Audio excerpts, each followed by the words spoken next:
Late winter and early spring are part of the most critical times for your garden, and it's all before you put a single plant in the ground.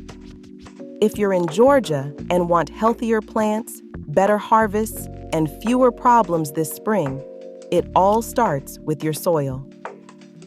In this video, I'll share 6 simple but powerful ways to get your soil ready so it can support vegetables, fruit, herbs, and flowers all season long. Before you add compost, fertilizer, or any amendments, the first step is testing your soil. A soil test tells you what needed nutrients are already present and what your soil is missing. Skipping this step can lead to frustrating results and have many wondering why fruits and vegetables aren't growing quite right or not at all. Some gardeners end up over-fertilizing or adding the wrong amendments, exhausting themselves by stressing over the minimal return on all of their work. So, here's the first thing you should know. In Georgia, soil tends to be acidic, so testing your pH level is especially important. Most vegetables prefer a pH between 6.0 and 6.8. Fruits, on the other hand, can vary slightly. Tree fruits like peaches and apples do best in that same slightly acidic range. Strawberries and grapes prefer slightly more acidity, around 5.5 to 6.5. And blueberries are the exception. They thrive in very acidic soil, between 4.5 and 5.5. That's why soil testing is so important, especially if you plan to grow fruit. You can use a simple at-home test kit from your local hardware store. Or if you're feeling adventurous, send a sample to your county extension program, affiliated with the University of Georgia Cooperative Extension Program. This extension program specializes in statewide agricultural development and improvement. I'll provide a link in the description so you can check it out. Once you know your soil's pH, this is also the right time to make adjustments. Nope, we're not talking about compost yet. If your soil is too acidic, adding garden lime can help raise the pH, but it works slowly, which is why early application matters. You can also add amendments like bone meal for phosphorus, green sand for potassium, or worm castings for overall soil health.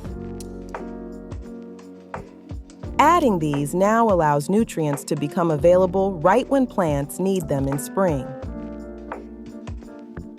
Now that you've created the best pH for the garden you're planning, it's the perfect time to add one of the most common amendments, compost, to your garden beds.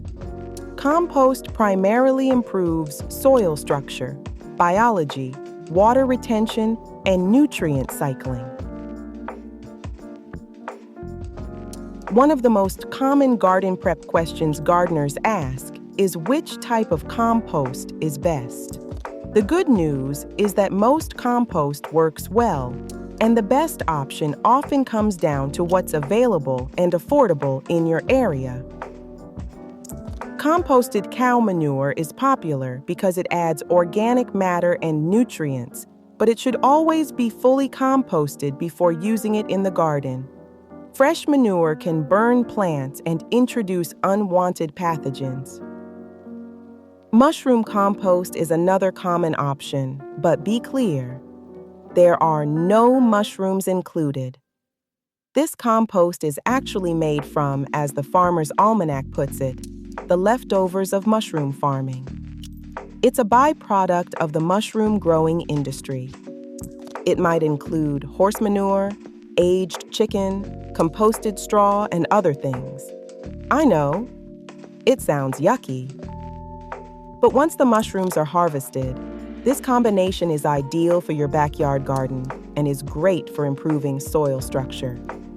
However, it can be higher in salts and slightly alkaline, which means it's best used in moderation, especially in areas where soil pH is already on the higher side. Homemade compost or plant-based compost is excellent for most gardens because it improves soil health without dramatically changing pH levels. No matter which type you choose, the goal is the same: improving soil structure, increasing beneficial microbes, and creating loose, healthy soil that roots can easily grow into. Spread 2 to 3 inches of compost over your beds and gently work it into the top layer of soil so it has time to break down before spring planting. One common mistake is fertilizing heavily in February and early March. Most plants don't need strong fertilizers until they're actively growing. By the way, adding lots of fertilizer does not equate to healthy soil.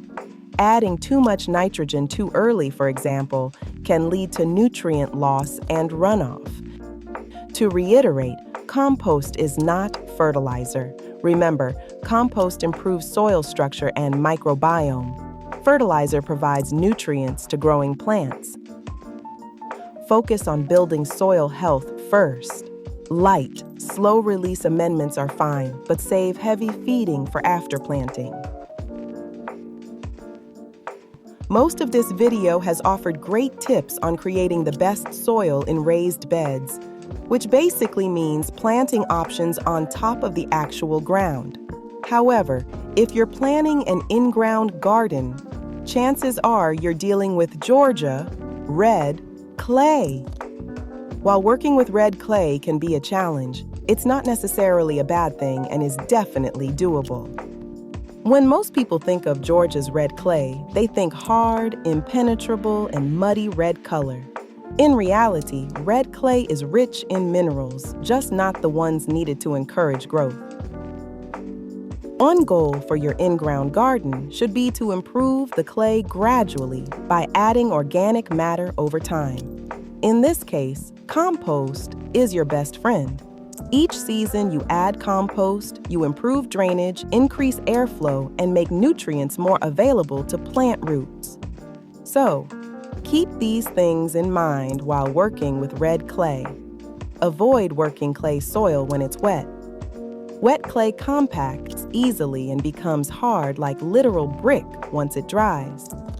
You can also consider creating slightly raised rows or mounded beds in-ground to help with drainage, especially for vegetables that don't like wet feet. Healthy soil is the foundation of a successful garden, and this is your chance to get it right. Don't forget to hit subscribe before you go for upcoming videos on what to plant next as spring approaches. If you want a quick reference guide to get the best pH levels for your soil, check the link in the description. We've got you covered.